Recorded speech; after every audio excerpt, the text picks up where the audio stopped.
La lettre est arrivée par un matin si gris qu'Eleanor Hartley a failli prendre le coup à la porte pour le tonnerre. Elle raccommodait un ourlet déchiré près de la fenêtre, le fil tendu entre ses doigts. C'est alors que la voix de sa tante a retenti dans la petite maison comme une cloche que l'on frappe. Eleanor venait donc. Il n'y avait aucune douceur dans cet appel, et il y en avait rarement. Tante Prudence tenait la lettre comme si elle pouvait la gronder. Son seau de cire était brisé, son encre brillait encore légèrement. Elle ne la lui a pas tendue. Elle l'a lu à voix haute, savourant chaque mot comme une femme savoure un triomphe qui n'est pas vraiment le sien. Eleanor Hartley, âgée de 23 ans, célibataire, sans enfant, et selon sa tante, chanceuse au-delà de tout mérite, allait épouser le comte de Rosemere. Elle n'a pas pleuré. Elle ne s'est pas évanouie, comme sa tante semblait presque s'y attendre. Une de ses mains cherchait déjà les selles gardées précisément pour de telles occasions. Elle est simplement restée assise, très immobile, l'aiguille oubliée sur ses genoux. Et elle a posé la seule question qui comptait. Qui est-il? Personne ne pouvait répondre avec certitude. On parlait du comte de Rosemere comme on parle des orages lointains, qu'on sent avant de les voir. Il avait hérité jeune, enterré un père, et certains murmuraient, une fiancée avant elle. Depuis, il s'était retiré dans son domaine, avec une réputation qui voyageait plus vite que n'importe quelle invitation qu'il ait jamais envoyée. Froid, exigeant, un homme qui testait les domestiques en les laissant seuls avec de l'argenterie, qui renvoyait les gouvernantes pour une seule bougie de travers. On disait qu'il ne faisait confiance à personne, car quelqu'un, un jour, lui avait donné une excellente raison de ne pas le faire. C'était la dette de sa famille qui avait provoqué ce mariage, pas l'affection, ni même la connaissance. Les entreprises ratées de son père avaient laissé des obligations qui ne pouvaient être réglées avec la seule fierté. Lord Rosemere, pour des raisons que personne ne prit la peine de lui expliquer, avait offert de les régler entièrement en échange d'une épouse. Elle comprenait, sans qu'on le lui dise, qu'on l'achetait. « Vous devriez être reconnaissante, » dit sa tante, pliant la lettre avec une satisfaction brusque. Comme si la gratitude était un vêtement qu'on pouvait simplement forcer Eleanor à porter. Mieux vaut sa froideur avec un garde-manger plein que de la chaleur avec un garde-manger vide. Eleanor ne dit rien. Elle avait appris il y a longtemps que le silence était la seule dot que personne ne pouvait lui prendre. Cette nuit-là, allongée, éveillée, sous un toit qui fuyait un peu plus chaque hiver, elle construisit le comte de Rosemere. Elle l'assembla à partir de chaque rumeur qu'elle avait entendue, brique par brique, jusqu'à ce qu'il se dresse dans son esprit comme un homme grand, sans humour, avec une bouche faite pour le refus, et des yeux qui évaluaient la valeur d'une pièce avant même de regarder un visage. Elle lui en voulait avant même de l'avoir vu. C'était, se disait-elle, plus facile ainsi, plus facile de mépriser un étranger que d'espérer en lui. Elle ne savait pas encore à quel point sa première impression se révélerait fausse, ni à quel point elle serait bientôt mise à l'épreuve. Le voyage jusqu'au manoir de Rosemere dura 3 jours. Le dernier jour se déroula sous une pluie qui transforma la route en un ruban de boue. Eleanor voyageait avec peu de bagages et encore moins d'enthousiasme. Sa tante, à ses côtés, cataloguait kilomètre après kilomètre toutes les façons dont Eleanor pourrait se déshonorer. Surtout devant un homme qui, de toute évidence, était déjà enclin à trouver des défauts. Elle devait arriver une journée entière avant la présentation officielle. Ainsi, Eleanor pourrait être présentable, corrigée et parfaitement instruite dans l'art d'être agréable à un homme qu'elle n'avait jamais rencontré. C'est cette seule journée de grâce qui a tout changé. La calèche, affaiblie par la route défoncée, perdit une roue à moins de 3 kilomètres des portes du domaine. Sa tante, ne voulant pas risquer sa cape de voyage dans la boue, resta à l'intérieur. Elle donnait des ordres à un cocher qui ne pouvait rien faire de plus que maudire tranquillement et attendre de l'aide. Eleanor, agitée et ne voulant pas rester inactive pendant que le jour filait, sortit sous la bruine. Elle marcha le long de l'allée bordée d'arbres, ne serait-ce que pour voir, enfin, l'endroit qui déciderait de la forme du reste de sa vie. C'est là, sous une voûte d'orme dégoulinant, qu'elle le vit pour la première fois, sans le savoir. Il se tenait à côté d'un cheval boiteux, son manteau simple et usé par le voyage. Ses manches étaient retroussées, ses mains stables et sûres, alors qu'il s'efforçait de retirer une pierre du sabot de l'animal. Aucun blason n'ornait son manteau, aucun domestique ne le suivait. Il aurait pu être un intendant, un régisseur, un palefrenier envoyé pour inspecter les clôtures. Tout, selon Eleanor, sauf un seigneur. Vous devriez faire attention à sa patte avant, dit-elle en s'approchant à une distance respectueuse. Si la pierre a coupé profondément, la faire marcher davantage ne fera qu'empirer les choses. Il leva les yeux. Un instant, quelque chose traversa son visage. De la surprise, peut-être, d'être interpellé si directement par une étrangère sur une route publique. Mais il se reprit vite, et il n'y avait aucune arrogance dans sa réponse. Seulement une légère curiosité évaluatrice. « Vous vous y connaissez en chevaux, alors ? J'en sais assez pour savoir qu'il ne faut pas pousser un cheval qui boite. » Elle fit un signe de tête vers les murs du domaine qui se dessinaient faiblement à travers la brume. « C'est le manoir de Rosemère, n'est-ce pas ? Vous êtes un des hommes du comte ?» Quelque chose traversa de nouveau son expression. Plus vite cette fois, disparut avant qu'elle ne puisse le nommer. « D'une certaine manière, dit-il. » Elle faillit rire. Le premier son vraiment spontané qu'elle avait émis depuis des jours. « Alors, je vous plains. J'ai entendu dire que c'est un homme difficile à servir. »« Vraiment ?» dit-il. Ce n'était pas tout à fait une question. Ses yeux, gris comme le ciel qui pesait sur eux, ne quittaient pas son visage. « C'est ce qu'on me dit. Froid, exigeant, il ne fait confiance à personne. » Elle le dit d'un ton léger, comme on récite un ragot, auquel on a décidé de ne pas trop croire. Pourtant, en vérité, elle avait cru chaque mot jusqu'à cet instant précis. Debout sous la pluie avec un homme qui avait des callosités sur les mains et de la boue sur ses bottes, et qui ne montrait aucune envie de la corriger. « Je dois l'épouser demain, si vous pouvez imaginer une chose aussi absurde. » Les mots lui échappèrent avant qu'elle ne puisse les peser. Tiré par l'étrange et facile anonymat de parler à quelqu'un qui ne connaissait pas son nom, qui ne savait pas ce qui dépendait de ses réponses, qui ne lui demandait pas de feindre la gratitude pour un destin qu'elle n'avait pas choisi. C'était, penserait-elle plus tard, la liberté de parler à un homme qu'elle croyait n'avoir rien à voir avec son avenir. Il se redressa lentement, s'écartant du cheval. « Vous ne semblez pas ravi par cette perspective. Le seriez-vous ? Être marié à un homme pour la solidité de ses comptes, et non pour son caractère. » Elle se sentit rougir. « Pardonnez-moi, c'était méchant de dire ça à un étranger, et pire encore de le dire d'un homme que vous servez. »« Il a entendu pire, » dit l'étranger. Il y avait presque une pointe d'amusement sous ces mots, bien que son visage restât impassible. « J'imagine qu'il survivra à votre opinion. » Ils parlèrent encore un moment du domaine, du temps, de choses sans conséquence, jusqu'à ce que la calèche soit réparée et que la voix de sa tante, aiguisée par l'impatience, la rappelle au bout de l'allée. Eleanor se tourna pour partir, puis s'arrêta. Un instinct la fit jeter un dernier regard sur le sol boueux où il s'était tenu. Une pièce d'or gisait à moitié enfoncée dans la terre humide, brillant faiblement sous la lumière grise. Tombée, supposa-t-elle, de la poche de l'étranger, alors qu'il s'occupait du sabot du cheval. Elle aurait pu la garder. Personne ne l'aurait su. La situation de sa famille était telle qu'une seule pièce d'or aurait pu signifier 15 jours de pain, un toit réparé, une petite miséricorde face à la dette qui avait acheté son mariage. La pensée lui traversa l'esprit et disparut presque aussitôt, honteuse d'avoir même existé. « Vous avez laissé tomber ceci, » dit-elle en la lui tendant.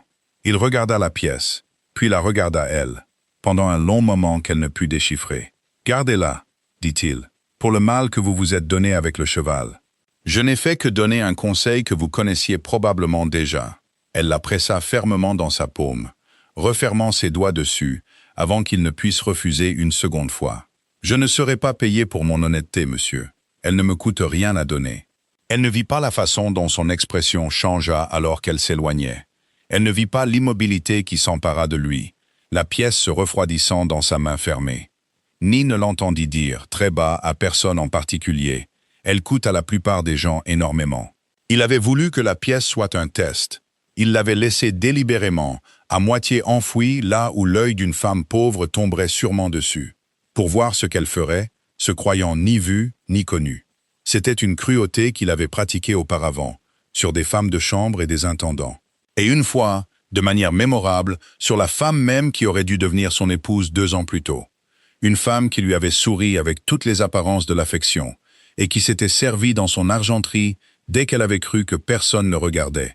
Il s'était attendu, au mieux, à un moment d'hésitation avant que l'honnêteté ne l'emporte. Il ne s'était pas attendu à se faire réprimander pour avoir offert un paiement en échange.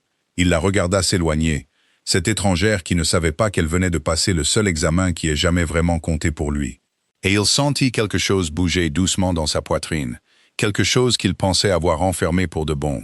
Son nom était Alaric Vane, et il était, bien qu'elle ne le sût pas encore, l'homme même qu'on lui avait promis d'épouser. Il retourna au manoir par un chemin plus long que nécessaire, se donnant le temps de calmer ce qui s'était agité en lui. Cela faisait 2 ans qu'il ne faisait plus confiance au sourire d'une femme, sans d'abord tester ce qui se cachait derrière. 2 ans qu'Isabelle Grantham avait porté sa bague pendant 15 jours et vidé un coffre-fort avant de la rendre, en riant, à son véritable fiancé, un baron aux poches plus profondes et aux scrupules plus lâches. Il avait construit, sur les décombres de cette humiliation, une méthode qu'il se disait être de la prudence et non de la cruauté. Des petits tests discrètement mis en place avant que toute confiance ne soit accordée au-delà du point de non-retour.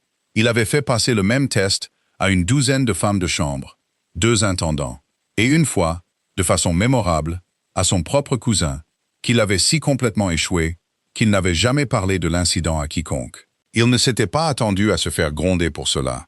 Il ne s'était certainement pas attendu à ce que cette réprimande persiste dans sa poitrine tout le long du chemin du retour, chaude et importune, comme une braise qu'il ne parvenait pas à poser.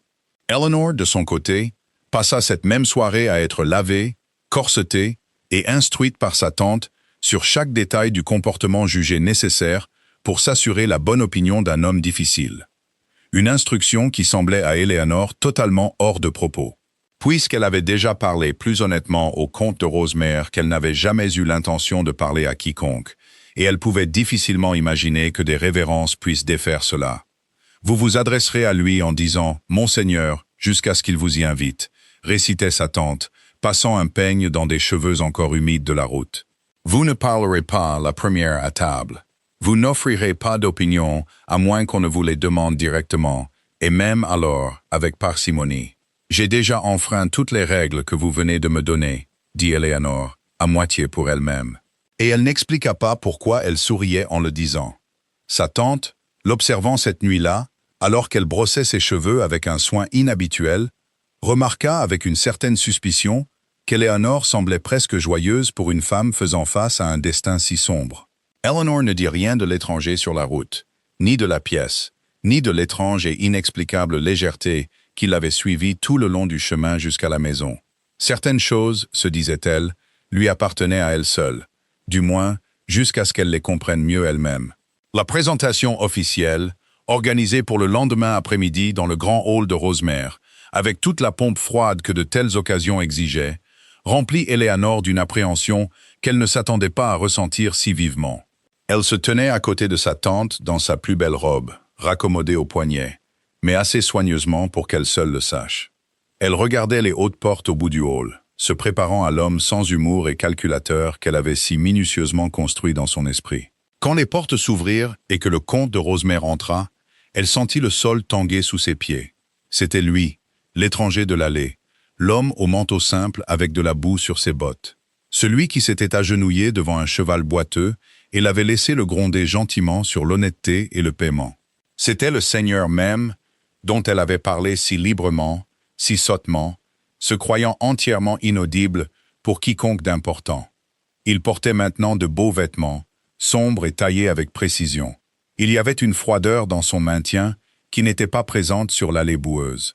Une distance délibérément portée, comme d'autres hommes portent des chevalières, mais ses yeux rencontrèrent les siens à travers le hall, et pendant un instant non gardé, quelque chose passa entre eux qu'aucune présentation formelle ne pouvait expliquer. Une reconnaissance. Et en dessous, quelque chose de bien plus dangereux. Lord Rosemere, souffla sa tante, s'enfonçant dans une révérence si profonde qu'elle semblait presque une génuflexion. Quel honneur! Eleanor fit également la révérence, bien que ses jambes fussent instables sous elle. Son esprit était un chaos des mots qu'elle avait prononcés la veille sans soin, sans savoir, sans pitié. Froid, exigeant, ne fait confiance à personne. Elle avait dit tout cela en face de lui, pensant parler à un domestique. Mademoiselle Hartley. Sa voix était égale, ne trahissant rien, bien que ses yeux s'attardassent sur les siens un instant de plus que la courtoisie ne l'exigeait. Nous nous rencontrons de nouveau. La tête de sa tante se tourna brusquement. « De nouveau, monseigneur? Une rencontre fortuite sur la route hier, » dit-il doucement. Je n'ai pas jugé utile de le mentionner. Éléonore comprit à cet instant deux choses avec une terrible clarté. La première était qu'il avait su précisément qui elle était pendant tout le temps où ils avaient parlé sous les ormes et n'avait rien dit. La seconde était qu'il avait laissé la pièce délibérément. Il ne l'avait pas perdue, pas laissée tomber par accident, mais l'avait placée là comme on place un appât, pour voir ce qu'une femme pauvre se croyant seule ferait d'une fortune qu'elle aurait pu facilement garder sans jamais être questionnée. Il l'avait testée, et elle avait passé une épreuve dont elle ignorait l'existence. La prise de conscience apporta avec elle une bouffée d'humiliation si complète qu'elle lui coupa presque le souffle. Non pas parce qu'elle avait échoué, mais parce qu'elle avait été observée, jugée, pesée, comme une marchandise au marché, tout en croyant simplement parler à un étranger, avec de la boue sur ses bottes. Chaque mot qu'elle avait prononcé à son sujet, chaque plainte, chaque opinion non gardée, avait été livré directement à ses oreilles, et il l'avait laissé continuer, ne disant rien, n'offrant aucune correction. Seulement cette étrange immobilité qu'elle avait prise pour la discrétion d'un domestique. « Vous auriez pu me le dire, » dit-elle doucement, une fois que sa tante eut été entraînée à l'écart par la gouvernante pour discuter des détails de la visite, les laissant pour un bref et dangereux moment seuls. « Hier, sur la route, j'aurais pu, admit-il. Je ne l'ai pas fait. Pourquoi ? Parce que vous m'avez parlé comme vous ne parleriez à personne qui connaîtrait mon nom, dit-il. Et il y avait quelque chose de presque brut sous la surface calme de sa voix. Je voulais l'entendre, tout, même les parties qui étaient méchantes. Et la pièce. Sa mâchoire se crispa, la première vraie fissure qu'elle avait vue dans son sang-froid. Une habitude dont je ne suis pas fier, et que je ne prétendrai pas avoir été bienveillante. J'ai été trompé auparavant, mademoiselle Hartley, par une femme qui souriait beaucoup et volait beaucoup plus. Et j'ai résolu après cela de ne plus jamais accorder ma confiance à quelqu'un dont je n'avais pas d'abord testé le caractère quand il se croyait inobservé. Alors, vous avez laissé de l'or dans la boue pour voir si je le volerais? Oui? La franchise de son aveu l'a surpris plus que n'importe quelle excuse n'aurait pu le faire. Et si je l'avais gardé, alors j'aurais su ce que j'avais besoin de savoir. Et nous aurions procédé quand même, comme le font si souvent les mariages arrangés, sans chaleur ni illusion entre nous. Ses yeux gris croisèrent les siens, sans ciller. Vous ne l'avez pas gardé. Vous m'avez grondé pour l'avoir offert en paiement. Personne ne m'a parlé aussi franchement depuis de très nombreuses années, mademoiselle Hartley. Et j'avoue que je n'ai pas pu cesser d'y penser depuis. Elle aurait dû être plus en colère qu'elle ne l'était. Elle se dit, en arpentant les froids couloirs de Rosemère ce soir-là, qu'elle devrait mépriser un homme qui testait son honnêteté comme un maquignon teste un sabot. Qui la laissait se croire inaudible alors qu'elle parlait librement de choses qu'elle n'aurait jamais dites en face de lui. Et pourtant, sous l'humiliation, un autre courant coulait. La connaissance inconfortable et indéniable qu'il ne l'avait pas regardée hier, comme les hommes regardent habituellement les dames sans le sou. Il l'avait regardée comme si sa réponse comptait. C'était une chose dangereuse à remarquer. Elle résolut, cette première nuit sous son toit, de ne plus y prêter attention. Elle n'y parvint pas.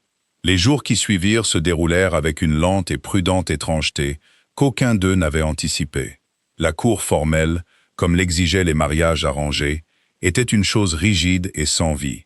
Des promenades à des distances convenables, des conversations menées sous l'œil vigilant des tantes et des gouvernantes, une correspondance échangée avec des phrases prudentes et sans révélation. Mais sous cette surface formelle, quelque chose d'autre grandissait, quelque chose auquel aucun d'eux n'avait donné la permission d'exister. Elle le trouva un soir dans la bibliothèque, plus tard que ce que les convenances permettaient strictement. Et plutôt que de se retirer comme l'exigeait le décorum, elle resta. Ils parlèrent, vraiment, comme ils l'avaient fait sur l'allée boueuse, de livres, des échecs de son père et de sa propre peur de les répéter, de la ruine de son propre père et de la honte particulière de voir la fortune d'une famille se dissoudre en étant impuissante à l'arrêter. Il écoutait comme si ces mots n'étaient pas simplement des sons agréables à endurer avant le dîner, mais quelque chose qui valait la peine d'être gardé. Elle avait commencé, sans vraiment remarquer quand, à attendre ces heures tranquilles, plus que toute autre partie de sa journée, plus que les conversations prudentes et surveillées du dîner, plus que les promenades formelles faites sous l'œil approbateur de sa tante. Ce n'était qu'ici, à la faible lueur du feu, sans public pour qui jouer, que l'un ou l'autre semblait disposé à abandonner les rôles que le monde attendait d'eux, et à simplement parler comme deux personnes testant, prudemment, s'ils pourraient en venir à se faire confiance, pour des raisons qui n'avaient rien à voir avec les dettes ou le devoir. « Vous n'êtes pas du tout ce à quoi je m'attendais », admit-elle un soir, le feu bas, la maisonnée endormie depuis longtemps autour d'eux. « Ni vous, dit-il. Je m'attendais à de la gratitude, de la déférence. Une femme résignée à son sort et reconnaissante pour le règlement des dettes de sa famille. » Sa bouche se courba, pas tout à fait un sourire, mais presque. « Au lieu de cela, je me suis fait gronder pour une pièce et sermonner sur l'honnêteté avant même de vous avoir donné mon nom. J'aurais pu être plus aimable si j'avais su qui vous étiez. Je ne voulais pas que vous soyez plus aimable, dit-il, assez bas pour qu'elle sente les mots plus qu'elle ne les entende. Je voulais que vous soyez honnête. Vous n'avez été que cela depuis le moment où nous nous sommes rencontrés. Il y eut aussi des heurts durant ces premières semaines, assez vifs pour lui rappeler que la confiance, une fois brisée par le monde, ne se répare pas en une seule conversation. Lors d'un petit dîner organisé pour l'accueillir officiellement dans le voisinage, un invité remarqua nonchalamment la commodité d'un mariage qui réglait si bien la dette d'une famille. Éléanore, piquée au vif, répondit avant de pouvoir se retenir que la commodité était un bien piètre mot pour un marché qu'aucune des parties n'avait librement choisi. La table se tut, la mâchoire d'Alaric se crispa, et un instant, elle crut qu'elle les avait tous deux déshonorés, au-delà de toute réparation. « Vous auriez pu laisser passer la remarque, » dit-il ensuite, en la raccompagnant le long de la galerie, sa voix sèche, rappelant, de manière inconfortable, chaque rumeur qu'elle avait autrefois crue à son sujet. « J'aurais pu, admit-elle, si j'avais l'intention de passer le reste de ma vie à prétendre être reconnaissante pour une cage, aussi dorée soit-elle. » Il s'arrêta de marcher. À la lueur des bougies, son expression était illisible, et elle se prépara à la froide réprimande qu'elle était certaine de recevoir. Au lieu de cela, après un long moment, quelque chose dans ses épaules se détendit. « Non, dit-il doucement, vous avez raison de ne pas prétendre. J'ai eu toute une vie de gens qui prétendaient autour de moi, mademoiselle Hartley, et je trouve que j'en suis venu à mépriser le son de cela. C'était, comprendrait-elle plus tard, le moment où il commença à faire autant confiance à son tempérament qu'à son honnêteté. Car une femme qui n'avalerait pas sa propre dignité pour plaire à une assemblée, raisonna-t-il, était une femme peu susceptible d'avaler un mensonge non plus. Toutes les rencontres ne se terminaient pas par une compréhension aussi fragile. Il y avait des matins où il était distant, au point d'être froid, se retirant derrière la correspondance et les affaires du domaine, comme si la chaleur de la veille n'avait jamais existé. Eleanor apprit, lentement et avec une certaine peine secrète, que ces retraites n'avaient rien à voir avec elle. Elles avaient tout à voir avec un homme qui s'apprenait, brique par brique, à désirer à nouveau quelque chose, sans redouter immédiatement sa perte. Elle ne le poursuivait pas pendant ces silences. Elle continuait simplement à être exactement aussi honnête qu'elle l'avait toujours été, et elle attendait avec une patience qu'elle ne se connaissait pas qu'il retrouve son chemin. Il le faisait toujours. C'est au cours d'une de ces soirées, des semaines après son arrivée, qu'elle découvrit les petites gentillesses qu'il accomplissait, sans aucun désir apparent d'être vu. Le toit d'un locataire discrètement réparé avant l'hiver, la mère malade d'un domestique, à qui on envoyait un médecin à ses frais, la dette d'un lointain cousin pardonné sans aucune reconnaissance recherchée ou donnée. Il n'était pas l'homme froid et sans humour des rumeurs. C'était un homme qui avait construit la froideur comme un mur, brique par brique, après avoir été blessé assez gravement pour que la chaleur lui coûte un jour tout ce qu'il avait. Elle commença, contre toutes les résolutions qu'elle avait prises, à s'attacher à lui, pas pour le titre, pas pour le règlement des dettes qui pesaient sur sa famille comme une respiration retenue, mais pour l'homme lui-même, réservé, méfiant et d'une douceur inattendue sous tout cela. Il y eut une soirée dans l'orangerie, l'air épais de l'odeur verte des plantes en croissance, où il s'approcha plus de la confession qu'aucun d'eux n'était préparé à l'entendre. Ils avaient discuté, de toutes choses, des roses de sa mère, et il était devenu silencieux de cette manière particulière qu'elle avait appris à reconnaître comme le prélude à quelque chose de vrai.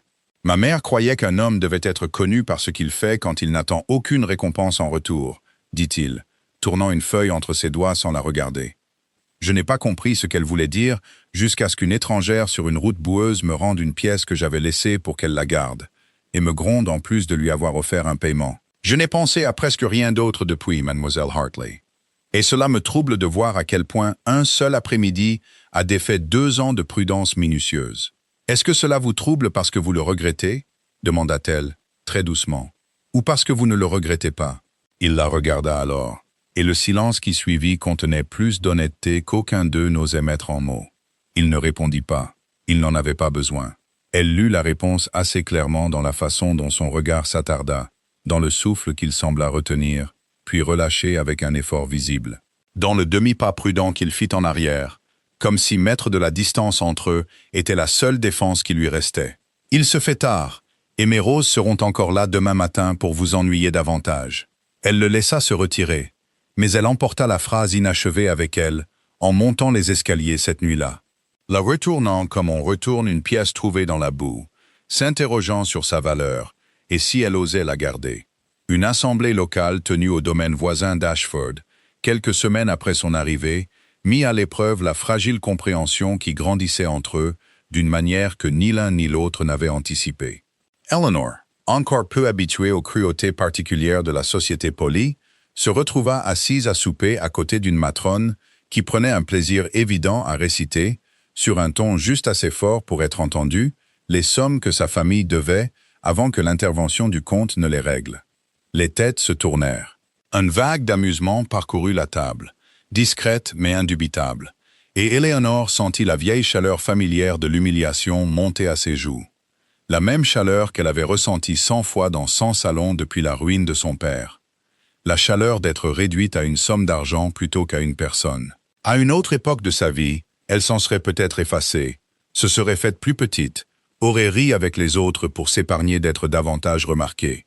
Au lieu de cela, elle posa sa fourchette avec un calme délibéré et rencontra directement le regard de la matrone. « Vous êtes remarquablement bien informée des affaires privées de ma famille, madame. J'avoue que je ne suis pas aussi bien informé des vôtres, bien que je comprenne que le propre registre de votre mari offre une lecture tout aussi instructive, si quelqu'un se souciait de s'y intéresser. » L'amusement de la table se mua en un silence stupéfait, puis, de manière inattendue, en un rire bas d'un tout autre genre. Un rire avec elle, pas contre elle, mené par un jeune vicomte qui nourrissait depuis longtemps son propre grief contre la langue médisante de la matrone. De l'autre côté de la table, Alaric ne dit rien du tout, mais Éléonore vit le coin de sa bouche tressaillir, la plus faible, la plus réticente des approbations. Et elle comprit qu'elle avait passé, sans le vouloir, un autre test dont elle ignorait l'existence. Il la retrouva ensuite dans le calme relatif de la terrasse, le bruit de l'assemblée étouffé derrière les portes vitrées. « Vous n'aviez pas besoin d'être secouru, dit-il, avec quelque chose comme de l'admiration dans son observation. J'ai eu beaucoup d'entraînement à ne pas en avoir besoin, dit-elle. La pauvreté apprend à une femme à se défendre, monseigneur, si rien d'autre. Je commence à penser, dit-il doucement, que la pauvreté vous a appris beaucoup de choses que les filles plus riches de la société n'apprennent jamais. Il n'élabora pas, et elle ne lui demanda pas de le faire. Mais les mots restèrent avec elle longtemps après le retour en calèche. Retournée encore et encore comme la pièce à laquelle elle pensait encore parfois, à moitié enfoncée dans la boue sous les ormes. La nouvelle de leur rapprochement se propagea rapidement dans une maisonnée qui se nourrissait de bien peu d'autres choses pour occuper ses soirées. Et il ne fallut pas longtemps pour qu'elle parvienne à des oreilles moins bien disposées à ce mariage que les gouvernantes ou les palefreniers. Ces derniers s'étaient pris, sans vraiment le vouloir, d'une affection possessive pour l'inviter au franc-parler, qui avait un jour sermonné leur maître au sujet de la patte boiteuse d'un cheval. C'est dans cette confiance fragile et naissante que Lady Cassandra Vane arriva, comme une gelée précoce qui vient tuer une fleur tardive. Elle était la cousine d'Alaric, élégante et au regard perçant. Il fallut moins d'1 heure à Éléonore en sa compagnie pour comprendre que Lady Cassandra avait longtemps nourri l'espoir de ce mariage elle-même. Des espoirs qu'une dame sans le sou au poignet raccommodé avait de manière inattendue et inopportune perturbé. « Comme vous êtes ingénieuse, dit Cassandra, autour d'un thé, son sourire une lame enveloppée de soie, d'avoir capté son intérêt si complètement et si rapidement. On se demande presque quelle méthode vous avez employée. Je n'en ai employé aucune, madame. Je l'ai rencontré sur une route boueuse, et j'ai parlé honnêtement, ne sachant pas qui il était. Quelle chance que l'honnêteté vous ait si bien servi, murmura Cassandra. Tout le monde n'est pas si chanceux. Éléanore ne prêta que peu d'attention à la remarque sur le moment, la considérant comme la piqûre ordinaire d'une parente déçue. Elle ne comprenait pas encore que Lady Cassandra avait commencé, discrètement et méthodiquement, à préparer le terrain pour sa ruine. Cassandra était intelligente de la manière dont seule une femme longtemps négligée peut le devenir. Patiente là où une rivale de moindre envergure aurait frappé trop tôt et montré son jeu. Elle commença par se lier d'amitié avec la tante d'Éléanore, flattant la vanité de la femme plus âgée avec de petites attentions et des compliments soignés. Jusqu'à ce que Prudence Hartley, affamée de la considération de ses supérieurs, commence à répéter à Cassandra chaque inquiétude privée qu'Éléanore avait jamais confiée. La honte des dettes de la famille, la peur de ne pas être digne d'un si grand mariage, l'espoir discret et gardé qui avait commencé à grandir malgré elle. Chaque confidence devint, entre les mains de Cassandra, une petite pierre ajoutée à un mur construit avec une grande patience autour de la réputation d'Éléanore. Elle était encore plus habile avec le personnel de la maison, qui n'avait aucune loyauté particulière envers une invitée qu'il connaissait à peine. Et toutes les raisons de craindre de déplaire à une femme qui, après tout, avait été élevée dans cette maison depuis l'enfance, et qui pourrait, pour autant qu'il le sache, en devenir la maîtresse si l'arrangement actuel échouait.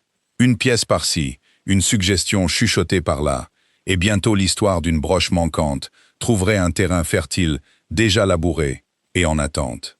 Cela commença par des chuchotements parmi le personnel de la maison. Une broche manquante, vue pour la dernière fois, selon plusieurs femmes de chambre, près de la pièce où mademoiselle Hartley était assise seule. Cela continua avec une lettre, soi-disant de la propre tante d'Éléanore, faisant délicatement allusion à des dettes bien plus graves que ce que la maisonnée croyait. Des dettes qui pourraient rendre une fiancée sans le sou, un peu trop avide de tout ce qu'elle pourrait discrètement acquérir, avant un mariage qui pourrait, après tout, ne pas avoir lieu. Au moment où la broche fut officiellement déclarée manquante au comte lui-même, l'histoire avait pris une forme entièrement propre. Une forme dans laquelle Éléanore Hartley, désespérée, sans dot, poussée par des circonstances que personne ne prit la peine de vérifier, s'était servie de ce qui n'était pas à elle. Alaric la convoqua à la bibliothèque. Son visage arborait le même sang-froid qu'elle avait d'abord pris pour de la cruauté des semaines auparavant sur la route boueuse. Cette fois, elle comprit ce que c'était vraiment. Une armure portée contre une blessure qu'il ne pouvait risquer de rouvrir. Une broche ayant appartenu à ma défunte mère a disparu, dit-il sans préambule. Elle a été vue pour la dernière fois dans la pièce attenante à celle où vous étiez assise hier après-midi. L'accusation, non dite mais indubitable, la frappa comme de l'eau froide. Vous ne pouvez pas croire que je l'ai prise. Je ne veux pas le croire. Sa voix était soigneusement égale, mais elle vit la lutte en dessous. La même lutte qu'elle imaginait s'être jouée autrefois pour une autre femme, un autre vol, une autre trahison qui lui avait appris à ne plus jamais faire entièrement confiance à personne. Mais je me suis déjà trompé sur le caractère d'une femme, mademoiselle Hartley, et cela m'a coûté assez cher pour que je n'ose pas simplement écarter la possibilité une seconde fois. Alors testez-moi encore, dit-elle, et sa voix, bien que tremblante, ne se brisa pas. Laissez de l'or dans la boue. Laissez de l'argenterie sur une table ouverte. Je n'ai rien à vous cacher, monseigneur, et je ne serai pas accusé simplement parce qu'il est plus facile de suspecter la femme pauvre que de se demander qui profite vraiment de ma ruine. Quelque chose dans sa fermeté l'atteignit. Elle le vit dans le léger relâchement de ses épaules, la lueur de doute traversant ses traits impassibles. Mais ce n'était pas assez, pas encore, pour défaire des semaines de poison soigneusement versées dans des oreilles consentantes. La maisonnée avait déjà commencé à chuchoter. Sa tante, effrayée par ce qu'un scandale pourrait signifier pour les fragiles fortunes de la famille, exhorta Éléanore à s'excuser, à rendre ce qu'elle avait pris, à faire disparaître la difficulté avant qu'elle ne puisse défaire entièrement le mariage. « Je n'ai rien à rendre, » dit Éléanore, pour ce qui semblait la 100e fois, parce que je n'ai rien pris. Sa tante, se tordant les mains dans un coin du salon, semblait presque plus angoissée par la possibilité d'un scandale que par l'accusation elle-même. Pensez seulement, Éléanore, à ce que cela signifierait de simplement avouer un petit malentendu, une plaisanterie qui a mal tourné, un bijou emprunté et oublié. Mieux vaut cela qu'une accusation formelle. Mieux vaut une petite honte qu'une grande. Vous voudriez que j'avoue un vol que je n'ai pas commis, dit Éléanore, fixant sa tante avec une clarté naissante et douloureuse. Parce que c'est plus facile pour vous que de croire que je ne le ferai pas. Sa tante n'eut pas de réponse à cela et détourna le regard. Et Éléonore comprit à cet instant, avec une solitude plus aiguë que tout ce qu'elle avait ressenti depuis la ruine de son père, qu'elle était entièrement seule dans cette affaire. Que la seule personne dans la maisonnée qui l'avait jamais cru pleinement capable de rien d'autre que d'honnêteté était l'homme même qui se tenait maintenant dans l'embrasure de la porte, le doute clairement inscrit sur son visage. C'est Lady Cassandra qui suggéra, avec un air de grande réticence, que la chambre d'Éléonore soit fouillée. Une suggestion qui parut, à la maisonnée rassemblée, à la fois raisonnable et regrettable. Éléonore ne s'y opposa pas. Elle n'avait rien à craindre de la vérité, quel que soit le coût pour sa fierté d'endurer la fouille elle-même. Ils trouvèrent la broche sous la doublure de sa malle de voyage. Les hoquets de surprise qui parcoururent la petite assemblée, gouvernante, tante, cousine, et le comte lui-même debout en silence dans l'embrasure de la porte, frappa Éléonore avec une force plus grande que n'importe quel coup. Elle ne l'avait pas placé là. Elle n'avait jamais vu ce bijou avant cet instant précis. Ses pierres sombres attrapant la lueur des bougies avec un éclat qui lui parut entièrement obscène. « Je n'ai pas fait ça », dit-elle. Et elle entendit, avec une sorte d'horreur distante, à quel point elle devait ressembler à toutes les femmes coupables de l'histoire, disant exactement ce qu'une femme coupable dirait. Le visage d'Alaric était devenu complètement immobile.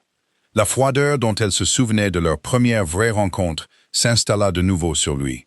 Mais cette fois, cela ne ressemblait pas à une armure, cela ressemblait à du chagrin. « Laissez-nous, dit-il doucement, et la pièce se vida jusqu'à ce que seule Éléonore et l'homme qu'elle en était venue, contre toutes ses propres résolutions prudentes, à aimer, restent debout au milieu des décombres de ce qui avait été, jusqu'à 1 heure auparavant, le début de quelque chose qu'aucun d'eux n'avait osé nommer. « Je vous croyais, dit-il, et sa voix, basse et rauque, lui dit que ces mots lui coûtaient énormément à prononcer. Sur la route, avec la pièce, chaque jour depuis, je vous ai cru plus que je n'ai cru personne depuis. » Il s'interrompit, la mâchoire crispée. « Et maintenant, je ne sais plus quoi croire. Alors vous ne m'avez jamais cru du tout, dit Éléonore, et la dévastation tranquille dans sa propre voix la surprit. Si une seule broche placée là peut défaire des semaines d'honnêteté, monseigneur, alors vous ne m'avez jamais fait confiance. Vous avez fait confiance à un test que j'ignorais passer, et au moment où les résultats sont devenus gênants, vous étiez prêt à croire le pire. Cette nuit-là, seul dans la chambre bleue qui, pendant quelques brèves semaines, avait presque semblé être un foyer qu'on lui permettrait de garder, Éléonore s'autorisa à pleurer. Pas pour l'accusation elle-même, qu'elle savait fausse, et donc, dans une petite partie têtue d'elle-même, indigne de son inquiétude, mais pour la rapidité avec laquelle tout ce qu'elle avait commencé à espérer s'était effondré au premier véritable test. Elle avait cru, sottement peut-être, qu'une honnêteté prouvée une fois était une honnêteté à laquelle on faisait confiance pour toujours. Elle comprenait maintenant que la confiance, aussi sincèrement ressentie soit-elle, pouvait être défaite en une seule soirée par quiconque assez patient pour planter la bonne graine dans le bon sol. Elle pensa à la pièce sous les ormes, au moment où elle l'avait repoussée dans sa paume sans une seconde pensée. Certaine alors qu'elle n'avait rien à prouver et rien à cacher. Elle se demanda amèrement si elle aurait dû la garder après tout. Si l'honnêteté, dans un monde si prompt à ne plus y croire dès que la commodité l'exigeait, valait vraiment ce qu'elle coûtait. Elle ne le croyait pas vraiment, même à sa pire heure. Mais elle s'autorisa cette seule nuit à se le demander avant de se lever le lendemain matin, la colonne vertébrale droite et sa malle faite. Déterminée à ce que, quoi qu'elle perde d'autre à Rosemère, elle ne perdrait pas la simple dignité de partir sur ses 2 pieds plutôt que d'être renvoyée en disgrâce. Elle quitta le manoir de Rosemère le lendemain matin, avant que le soleil n'ait complètement dissipé la brume des champs, n'emportant avec elle que la petite malle avec laquelle elle était arrivée et une blessure bien plus profonde que n'importe quelle dette que sa famille avait eue. Sa tante, mortifiée au point de ne plus pouvoir parler, resta derrière pour gérer ce qui pouvait être sauvé de l'arrangement. Mais Éléonore ne resterait pas pour être sauvée comme une marchandise endommagée. Quelle que soit la dignité qui lui restait, elle avait l'intention de la porter elle-même hors de la porte, intacte. Même si tout le reste de l'avenir qu'elle s'était brièvement permis d'imaginer gisait en ruine derrière elle. Alaric ne l'arrêta pas. Il se tenait à la fenêtre de son bureau et regarda la calèche disparaître sur la même allée boueuse où il avait testé pour la première fois son honnêteté avec une seule pièce d'or. Et il sentit, Pour la première fois depuis que la mort de son père avait placé le poids de Rosemère sur ses épaules, le coup total et terrible d'une prudence qu'il avait autrefois cru être de la sagesse. Il fallut 3 jours pour que la vérité éclate, et quand elle le fit, ce ne fut pas par une confession, mais par une négligence. Une femme de chambre, renvoyée pour une infraction sans rapport et désireuse d'obtenir une référence d'une maisonnée qu'elle ne craignait plus d'offenser, laissa échapper à la gouvernante un détail qu'elle avait gardé silencieux par loyauté envers Lady Cassandra. Qu'elle avait été grassement payée pour placer un petit objet sombre sous la doublure d'une malle de voyage appartenant à l'invité de la Chambre bleue et de n'en rien dire à personne.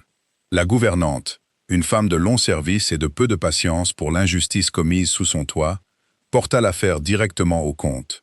Alaric écouta le récit en silence, son visage se vidant de sa couleur à mesure que chaque détail se mettait en place.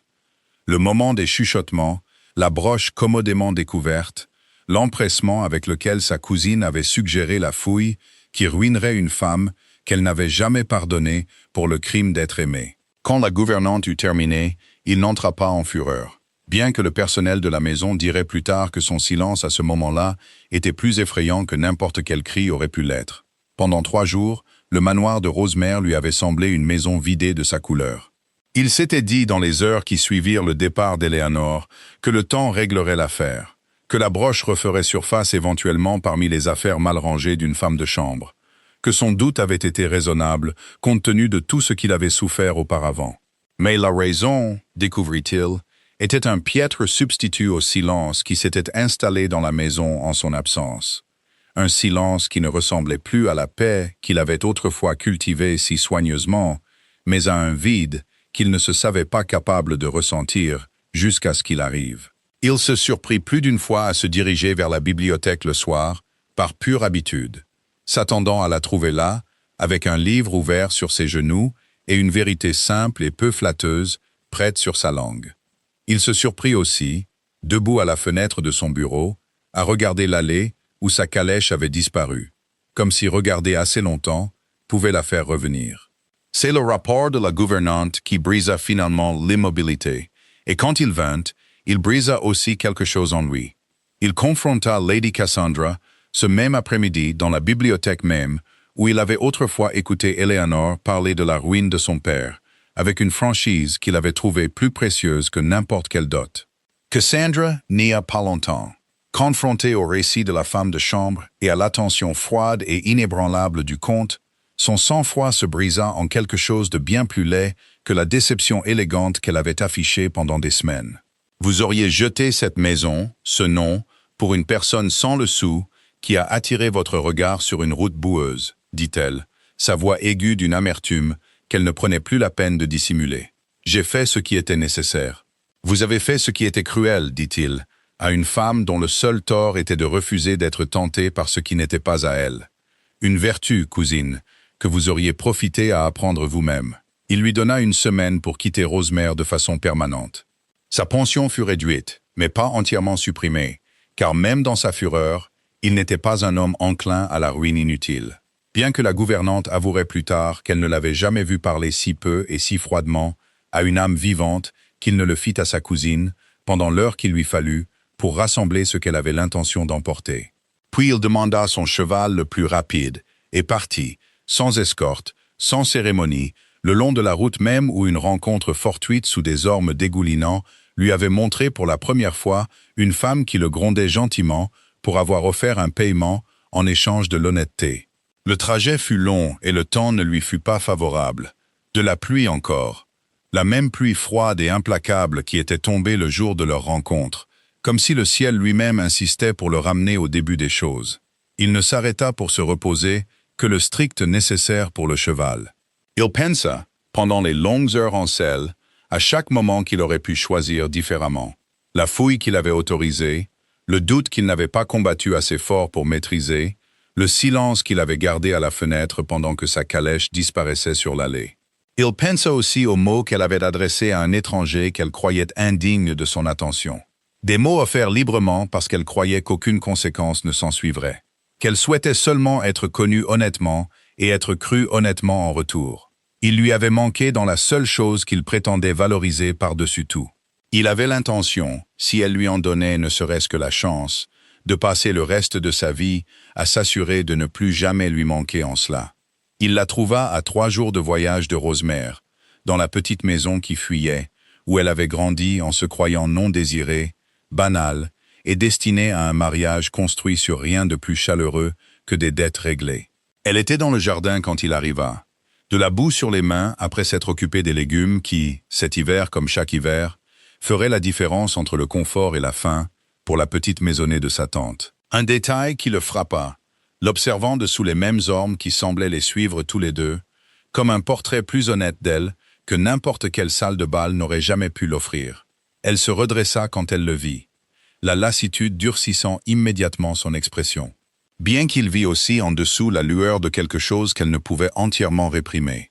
L'espoir, peut-être, ou son cousin épuisé. « Je ne suis pas venu demander pardon à la légère », dit-il avant qu'elle ne puisse parler, avant que la fierté ne puisse fermer la porte qu'elle avait tout à fait le droit de lui claquer au nez. « Je suis venu parce que vous aviez raison, et parce qu'un tort qui vous a été fait a été toléré 3 jours de plus qu'il n'aurait dû, et je ne le laisserai pas durer 1 heure de plus. » Il lui raconta tout.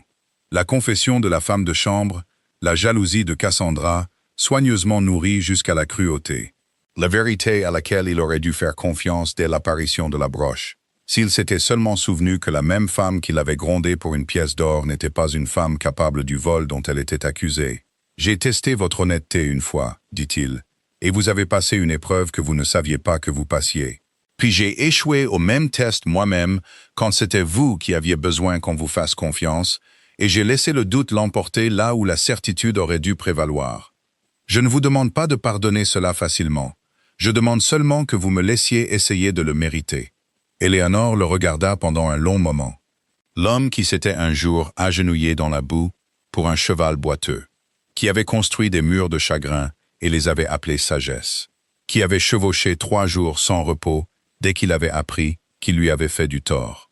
Elle pensa à chaque rumeur qu'elle avait crue avant même de le rencontrer, et à chaque vérité qu'elle avait apprise depuis.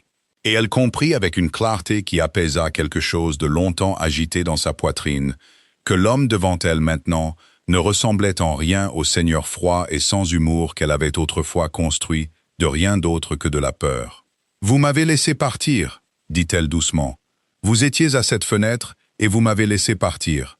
Je l'ai regretté chaque heure depuis, » dit-il. « Et je passerai beaucoup d'autres heures à prouver que ce regret était mérité. » Elle ne lui répondit pas immédiatement.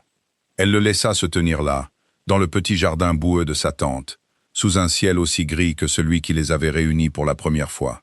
Et elle s'autorisa, enfin, à sentir tout le poids de ce qu'elle avait perdu et de tout ce qui, maintenant, improbablement, se tenait devant elle, en demandant à être cru de nouveau. « Il y a une pièce, » dit-elle enfin, « quelque part sous les ormes à Rosemère, si la pluie ne l'a pas emportée. J'aimerais la revoir un jour, comme un rappel peut-être de la première fois où vous avez décidé que je valais la peine d'être testé, et du jour où vous avez enfin compris que la confiance, une fois gagnée, ne devrait jamais être si facilement défaite. C'était, bien qu'aucun d'eux ne prononçât le mot à voix haute, le pardon. Offert non pas parce que sa faute avait été petite, mais parce que son retour avait été sincère, et parce qu'elle avait appris, dans les semaines tranquilles à l'observer sous son propre toit, que la froideur dont le monde parlait n'était jamais toute la vérité sur lui.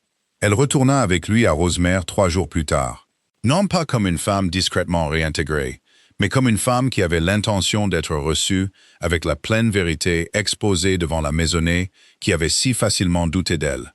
Alaric insista lui-même, rassemblant le personnel et les voisins dans le grand hall où l'accusation avait pris racine. Et là, devant eux tous, il raconta clairement ce que la femme de chambre avait confessé et ce que sa cousine avait fait, ne s'épargnant aucune gêne en racontant comment sa propre prudence lui avait presque coûté la seule chose honnête à être entrée dans sa vie depuis des années. « J'ai testé le caractère de cette femme avec une pièce laissée dans la boue, me croyant malin, dit-il, sa voix portant clairement dans le hall.